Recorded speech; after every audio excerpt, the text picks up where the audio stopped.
Olá, nesse vídeo eu vou fazer a correção das questões da atividade de funções. Na primeira questão, nós temos 6 questões para responder. A questão A pede para a gente calcular a área de um quadrado que tem lado 10. Então, se a medida do lado do quadrado é 10 centímetros, a gente sabe que a área do quadrado é a medida do lado ao quadrado, então vai ser 10 ao quadrado, que dá 100 centímetros quadrados. Na questão B, pede para a gente calcular a área de um quadrado que tem lado medindo 7 centímetros. Então, mesma lógica da letra A, né? A gente vai pegar a medida do lado e vai elevar ao quadrado, que nesse caso é 7 ao quadrado, que dá 49 centímetros quadrados. Na questão C, a medida da área está em função da medida do lado? Sim, né? Quanto maior ou menor é a medida do lado, maior ou menor é a medida da área. Então, a área está em função da medida do lado. Questão D.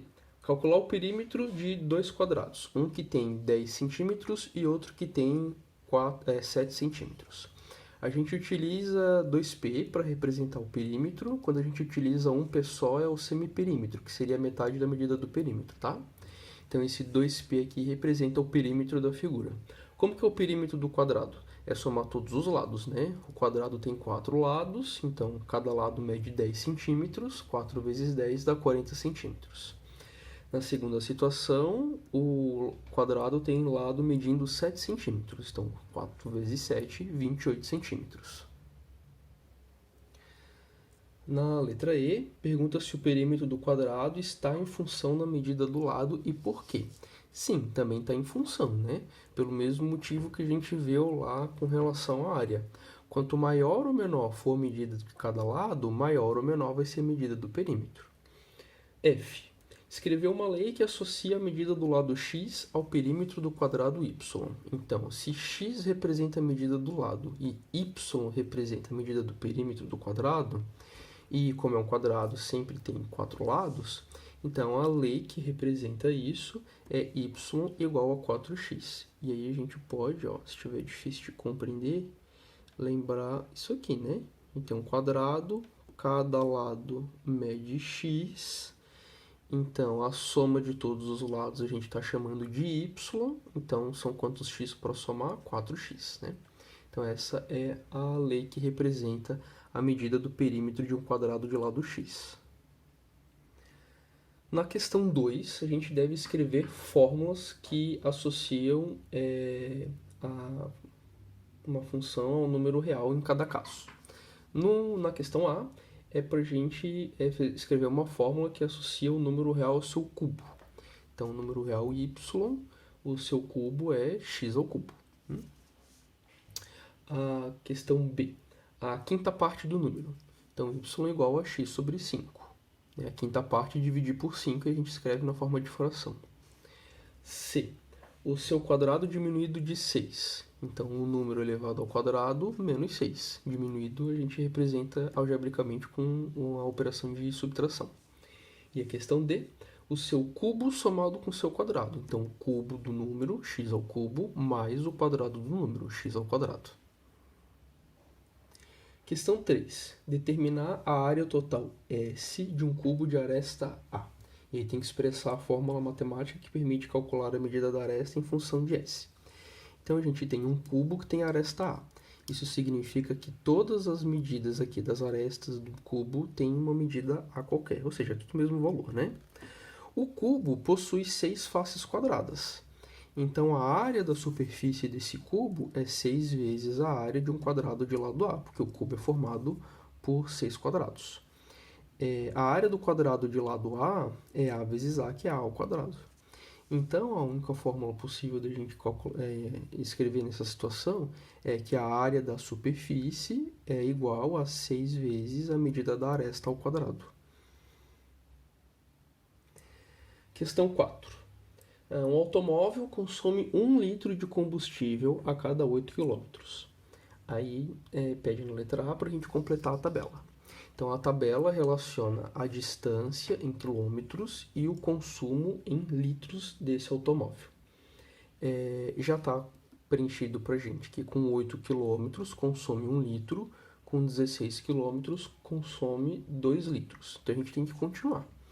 3 litros, o carro vai poder percorrer 24 km. Com 4 litros, 32 km. Com 5 litros, 40 km. Com 6 litros, 48 km. Porque a cada litro o carro consegue percorrer 8 km. Então é só pegar esses valores e multiplicar por 3 para obter a quilometragem possível do automóvel percorrer. A questão B. O consumo é em função da distância percorrida? Sim, né? Com certeza é, porque quanto maior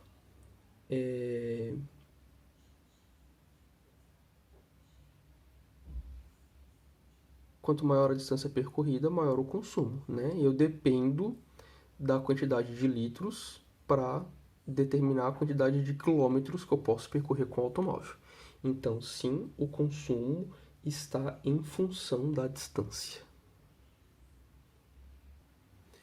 Na questão C, pede para a gente escrever uma lei que associa a distância x ao consumo de combustível y.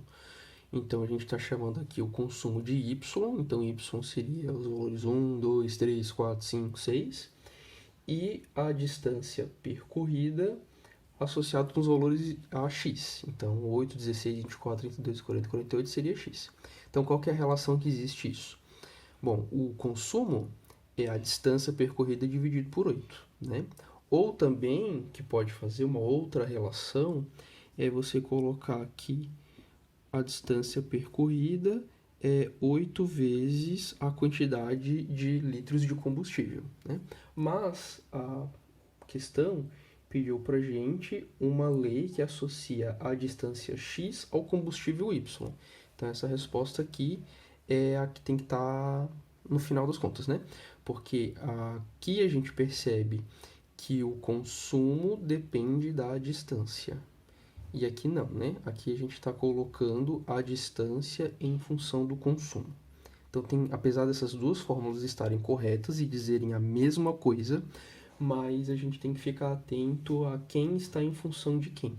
E o enunciado pede que a gente coloque o consumo em função da distância. Então, conforme aqui a gente vai variando a distância, a gente vai ganhando o valor do consumo em litros. Nesse outro caso conforme a gente vai colocando a medida de consumo em litros, a gente vai ganhando a distância que pode ser percorrida. E na questão D, pede para a gente fazer um diagrama de flechas para representar essa função. Então, o que a gente tem, né? É o y igual a x sobre 8. O x, que é a medida da distância, diz para a gente qual é a medida do consumo. Então, o conjunto de partida é o conjunto das medidas da distância, que são as quilometragens, né? 8, 16, 24, 32, 40, 48. Conforme a gente sabe a quilometragem percorrida, divide por 8 e ganha a medida do consumo em litros, que vai estar aqui nesse outro diagrama, representado com os elementos 1, 2, 3, 4, 5 e 6. Quinta questão. Tem uma fábrica que vende um produto por R$ 2,50 a unidade. O custo total de produção do produto é uma parcela fixa de R$ 50 mais 50 centavos por cada unidade. Então, essas informações estão marcadas aqui no canto para a gente não esquecer. O preço de venda do produto é R$ 2,50 e os custos tem uma parte que é fixa, R$ 150 e mais 50 centavos para cada unidade produzida. O que pode ser esse custo fixo, né? Pode ser a manutenção de uma máquina, o gasto de energia, pagamento de funcionário. E essa empresa chegou nessa situação em que ela sabe que ela sempre vai ter que pagar R$ 50 para manter a produção funcionando e ainda vai gastar 50 centavos com a matéria-prima para cada unidade desse produto. Aí ele mostra essa tabela para a gente, que a gente tem aqui nas colunas a quantidade de unidades produzidas, unidades vendidas. Então, na primeira coluna, uma unidade vendida, na segunda 10, na terceira 20, na quarta 25 e na quinta 50. E nas linhas a gente tem o valor do custo, representado pela letra C, da venda, representado pela letra V, e do lucro, representado pela letra L.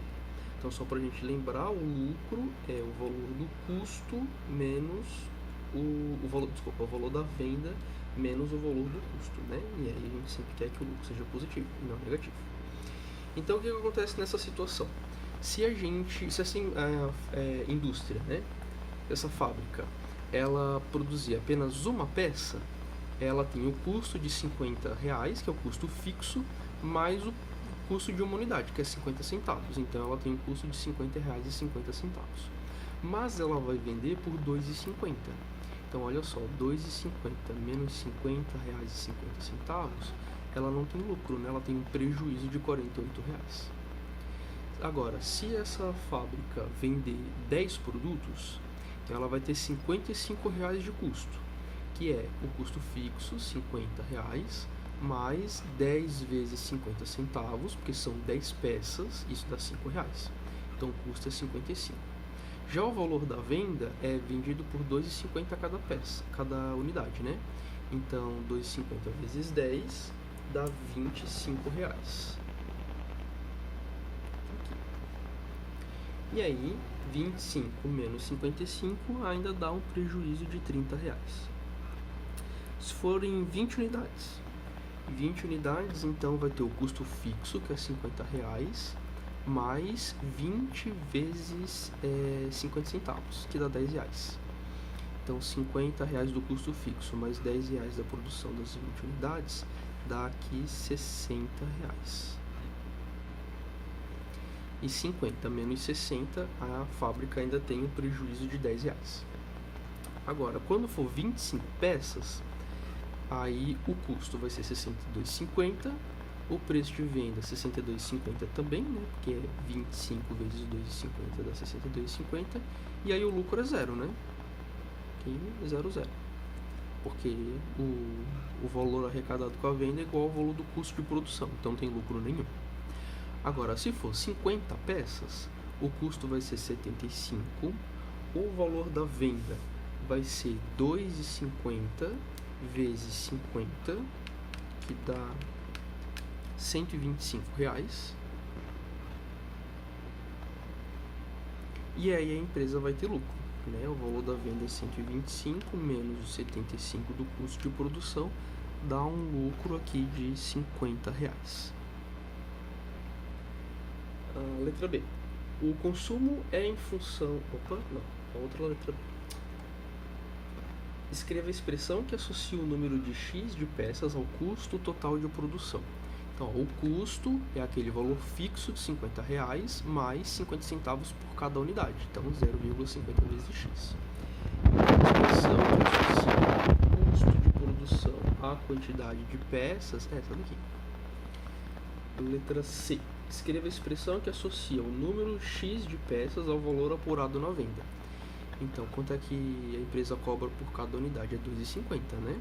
Então, R$2,50 vezes a quantidade de unidades vendidas, representada pela letra X. Esse vai ser o valor da venda. Então, a expressão é V igual a 2,5x. Escreva a expressão que associa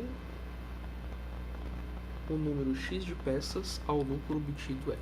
O lucro é o valor arrecadado com a venda menos o valor do custo. Ou seja, o 2,5x menos o valor do custo. Então tá aqui, ó. 2,5x menos o custo, que é 50 mais 0,5x. 2,5x menos 0,5x dá 2x, menos 50. Então, pode ser calculado diretamente por essa expressão, 2x menos 50. Na letra E, quer saber a quantidade de peças que o fabricante deve vender para não ter lucro e nem prejuízo. Ou seja, quando o valor de venda for igual ao valor do custo. Então, o valor da venda é 2,5x, o do custo é 50 mais 0,5x. Lembra que x é a quantidade de unidades vendidas e produzidas, né? Então, aqui a gente só precisa agora isolar o x. Isso é 2,5x menos 0,5x. Isso aqui é positivo, passa para o lado esquerdo do igual, fica com a operação inversa, que é o negativo. 2,5x menos 0,5x é 2x. E aí, então, o x vai ser o 50 dividido por 2, que dá 25. Então, se forem vendidas 25 unidades do produto, não vai ter lucro, né? Porque o valor arrecadado com a venda vai ser igual ao valor do custo. E aí ele pergunta na letra F, para terminar, para que tenha lucro a partir de quantas unidades, né? Qual a quantidade mínima de unidades para ser vendidas. Bom, se com 25 peças o valor da venda é igual ao valor do custo, a partir de 26 peças começa a ter um pouquinho de lucro, né? Bem pouquinho ainda, mas de 26 peças para cima, essa fábrica começa a lucrar. Então, espero que você tenha percebido que vários problemas que você já conhecia e que até resolvia com álgebra, a gente pode reinterpretar eles através de expressões, leis, fórmulas, que são as funções, né? Toda vez que tiver uma grandeza influenciando a medida de outra grandeza, como a gente viu no problema do automóvel, no problema da área e do perímetro do quadrado, também com o problema da fábrica e o valor de custo e venda e lucro de produção de um produto. Todas as vezes que tiver todas as situações que tiver essas relações, a gente consegue interpretar elas através de funções. Bons estudos e até mais. Tchau!